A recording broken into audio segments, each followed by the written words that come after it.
Consuelo Vanderbilt, Gilded Age heiress, traveled to Imperial Russia in 1902 to celebrate its triumphs. This reminiscence is from her 1952 autobiography, The Glitter and the Gold.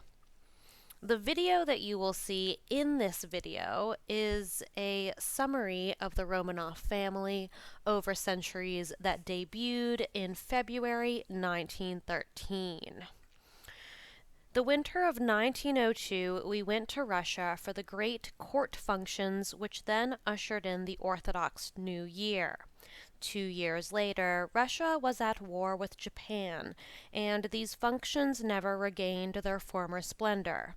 My husband, the Duke of Marlborough, who had a weakness for pageants, wished to play a fitting part in festivities renowned for their magnificence. No preparation appeared too elaborate to ensure the elegance of our appearance. Every detail had to be subjected to his exacting scrutiny. Court uniforms were refurbished, and in Paris I bought some lovely dresses. A diamond and turquoise dog collar was ordered as a special piece to be worn with a blue satin gown. We heard much about the fabulous furs of Russian nobles. It is true my sable coat was fine, but I only had one. To ensure an added prestige, we invited the beautiful young Duchess of Sutherland to accompany us, as well as Count Albert Mensdorff, then attached to the Austro-Hungarian embassy in London, and also Mr. Henry Milner, a friend, who expressed the wish to join us. The usual number of valets and maids and a private detective to safeguard our jewels made an imposing retinue. As we traveled through Russia, the strange eeriness of her white plains, seen under the blue light of the moon, depressed me. In St. Petersburg, then Russia's capital, at the Hotel de l'Europe, a suite fit for foreign potentates was reserved. The enormous high-ceilinged rooms were somewhat gaudily furnished, with stiff chairs and gilded tables.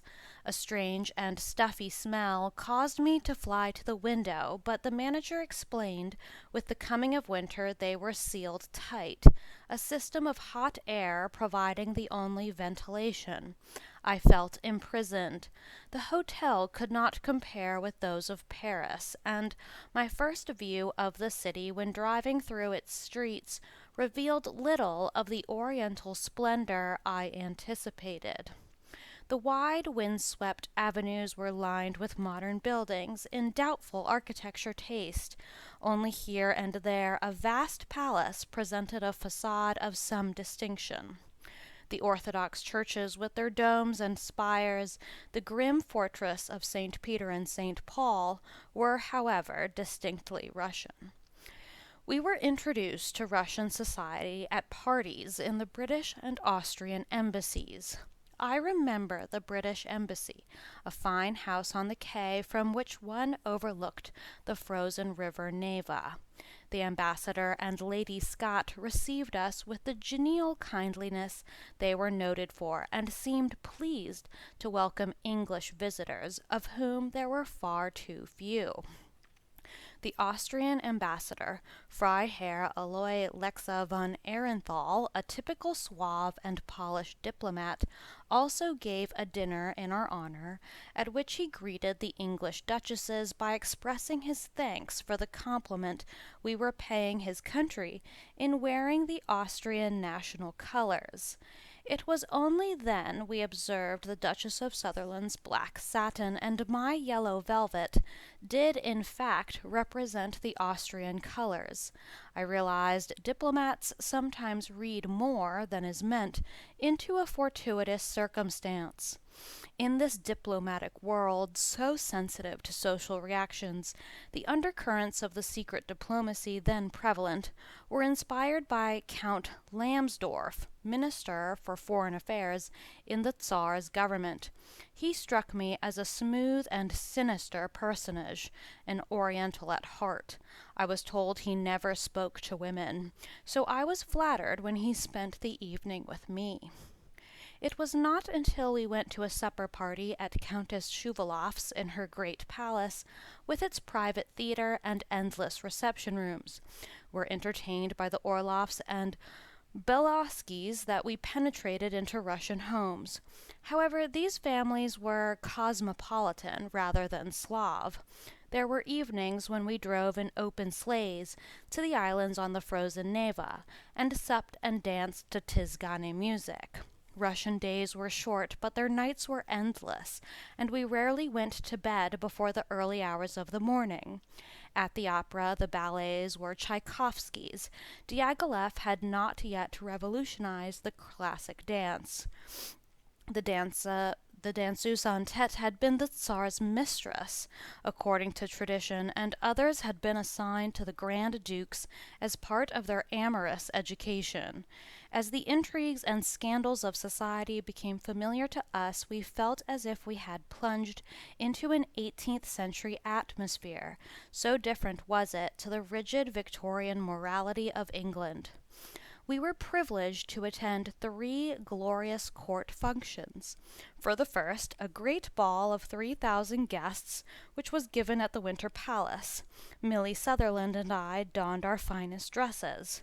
Mine of white satin was draped in lines of classic simplicity, and had a tulle train held by a belt of real diamonds. A tiara of the same stones lightened the dark waves of my hair, and cascades of pearls fell from my neck. I looked very young and slight in the shimmering whiteness, and my maid delightedly exclaimed at my appearance. Thus encouraged, I felt ready to face the more critical scrutiny of my husband, who wore the Privy Councillor's uniform, with white knee breeches and a blue coat embellished with gold lace, the feathered hat under his arm. He smiled and said, "At least we look distinguished," which from him was indeed a compliment. At the Winter Palace the stairs were adorned by a magnificent display of gold plate fixed to the walls. There were hundreds of footmen in scarlet liveries, and Cossack guards in flowing robes, who gave an impression of barbaric splendor. In the great ballroom, innumerable chandeliers threw a glittering radiance on the handsome men and graceful women assembled there. On my return to England, I was asked by Lady Dudley whether the Russian women were beautiful, and when I answered, "Not as beautiful as your British compatriots," I was amused by her dry retort, "You must have been relieved."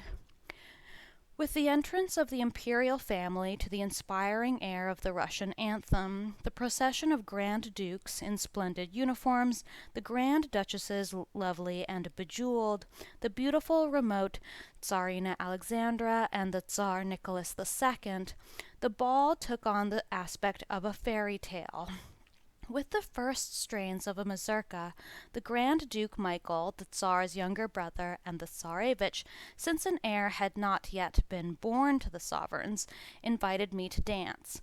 It was a very different affair from the mazurkas I had already learned. "Never mind," he said, when I demurred, "I'll do the steps," and he proceeded to cavort around me until I was reminded of the courtship of birds. But he was young and gay, and carried away by the increasing tempo, I found myself treading the Russian measure with the best. He was killed by the Bolsheviks in 1918. At the more select Bal de Palmiers, so named because of the palms around which the supper tables were built, I had a chance to talk to the Tsar. Count Mensdorff, who had been told I was to be the Emperor's supper companion, bade me wear my prettiest dress, and seemed satisfied when I appeared in blue satin with the turquoise dog collar to match. As one entertainment succeeded another, Millie Sutherland and I were somewhat chagrined to notice Russian women had a parure of jewels to match each dress, so it was with some satisfaction I could produce the blue necklace. The bal de Palmiere was much smaller and seemed gayer and more intimate than the first court ball. Flirting mildly with my cavaliers, I awaited the moment of my meeting the man in whose hands lay the fate of millions. Supper was served to the Imperial family and the ambassadors on the dais. The general company was seated at small tables of 8. At my right was a vacant seat, which, so my escort whispered, was destined for the Tsar, who, with his staff, was making a tour of the rooms. In a moment he was there, and unobtrusively took his place. My first reaction was to notice the extraordinary likeness he bore to his cousin, the Prince of Wales, later George V. He had the same kindly smile, half hidden by a beard, the same gentle blue eyes, and a great simplicity of speech and manner. I was also struck by his youthful appearance. He was only 32, having come to the throne at the age of 26. As he talked, I began to realize the enormous difficulties he had to face. There was at that time a constant and increasing agitation for reforms he contended could not be granted without danger. When I asked him why he hesitated to give Russia the democratic government that was so successful in England, he answered gravely, "There is nothing I would like better, but Russia is not ready for democratic government. We are 200 years behind Europe in the development of our national political institutions. Russia is still more Asiatic than European, and must therefore be governed by an autocratic government." He went on to explain his power was absolute, but he saw his ministers every day in separate audiences. I gathered even a cabinet did not exist. He seemed fearful of any one minister becoming too powerful, the fear that haunts autocrats the world over. He also seemed to fear the great millions that were Russia, their ignorance, superstition, fatalism. As he sat there at my side, he struck me as pitiful. He, the emperor of all the Russias, the little father, anxious and afraid, a good man but a weak one. He was dominated by the empress, whose fears for the health of her son later induced in her a state of religious exaltation and brought her under the influence of Rasputin, whose mystic powers often helped cure the sufferings of the Tsarevich, a hemophiliac. Supper was a lengthy affair, with almost as many courses as dinner. There were soups, caviar and monster sturgeons, meats and game, pâtés and primeurs, ices and fruits, all mounted on gold and silver plate fashioned by Germain, chaste and beautiful in shape and color. The emperor was talking simply and seriously, like a man face to face with grave issues, when, with what seemed to me childish pleasure, he remarked, "I know everything you have done since your stay in Russia, for my secret police send me a dossier on the movements of foreigners. But will you tell me why the Duchess of Sutherland goes to see Maxim Gorky when she knows he is in temporary exile?" I found it difficult to explain. In England, people have a right to their own opinions, even if those opinions are not shared by the ruler of the state. When he left me to return to the Empress, he asked for my photograph and promised me his, which I duly received. I never saw him again, but I am firmly convinced he was fundamentally good. It was his desire to make his people happy, and if he failed, it was because he was weak, and Russia was not ready for democratic government. Surely Lenin, Trotsky, Stalin, and their ilk proved the truth of what he told me. The Tsar and Tsarina lived quiet domestic lives. The Emperor's uncle, the Grand Duke Vladimir, with his German-born wife, a Princess of Mecklenburg, were the leaders of Russian society, and the head of a cabal which, like the Orleans group at the French court, sought to wield political power. we were invited to dine with them, and during the evening I occasioned to note the shrewd questions with which the Grand Duchess Maria Pavlovna the elder sought our impressions of her adopted country. She had a majestic personality, but could be both gracious and charming. All through the evening we were deafened by the Grand Duke's shouts. He seemed unable to carry on a conversation in ordinary tones. To me he appeared the typical Russian, autocratic and overbearing to my Western mind. It had needed only the knot of his hand for the perfect illustration. After dinner the Grand Duchess showed me her jewels set out in glass cases in her dressing room. There were endless parures of diamonds, emeralds, rubies, and pearls, to say nothing of semi-precious stones such as turquoises, tourmalines, cat's eyes, and aquamarines that would be seized by the Bolsheviks and scattered forever. It was on the proceeds from these she lived after her flight abroad during the Revolution, having first handed them over to an English friend, Albert Stopford, who was able to smuggle them out of the country. The Dowager Empress received Millie Sutherland and me in her palace and talked of her sister, Queen Alexandra of England, with great affection. The Tsar's mother was not beautiful, but she had the same innate dignity and kindness that made her sister so beloved. Her courtesy to us was favorably compared in court circles with the Tsarina's failure to give us an audience, and we realized how unpopular the latter's unsocial nature was making her. Bad weather prevented a visit to Tsarskoye Selo, but there was an unforgettable supper in the picture galleries of the Hermitage.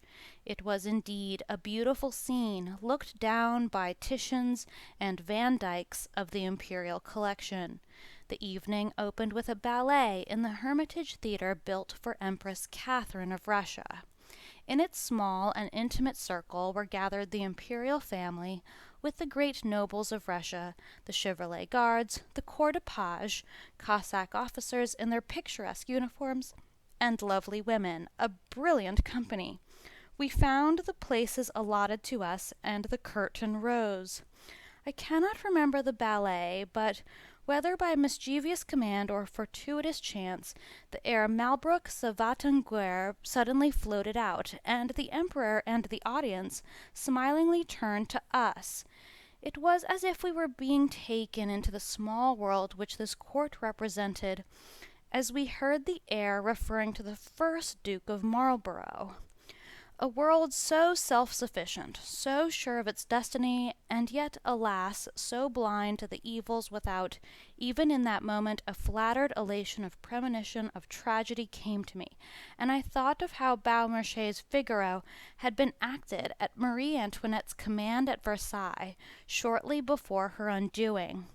Such moments of psychic foreboding sometimes assail me, and on this occasion the feeling was enhanced by my ability to visualize the other side of the picture, for that other side was only too visible in the long cordons of hungry housewives in the decimated markets, in the beggars freezing in the streets, in the persistent clamor for representative government from the educated middle class.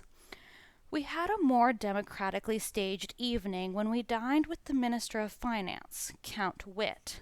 He struck me as European rather than Slav, and amused me by saying what Russia needed was enterprising American magnates to open the country and its resources, for, he added, we have no business acumen, ignoring, of course, the many Russians who did have business acumen and were devoted to mining and filmmaking and other industries. In illustration, he mentioned the government had at one time received an extremely favorable prospectus from certain mines, and had been so impressed, a railway leading to the mines was built at great expense, also a village to house the miners. But when the mines were further exploited, they were found to be so poor, the venture turned out a colossal loss. I thought at the time he merely wanted to say something agreeable to me, knowing I was American and the great-granddaughter of a magnate. The Russo-Japanese War soon disclosed the general inefficiency of those in power. For our visit to Moscow, we required visas. To Europeans accustomed to travel, untrammeled by passports, this necessity struck a sinister tone suggestive of secret police, surveillance, and government overreach.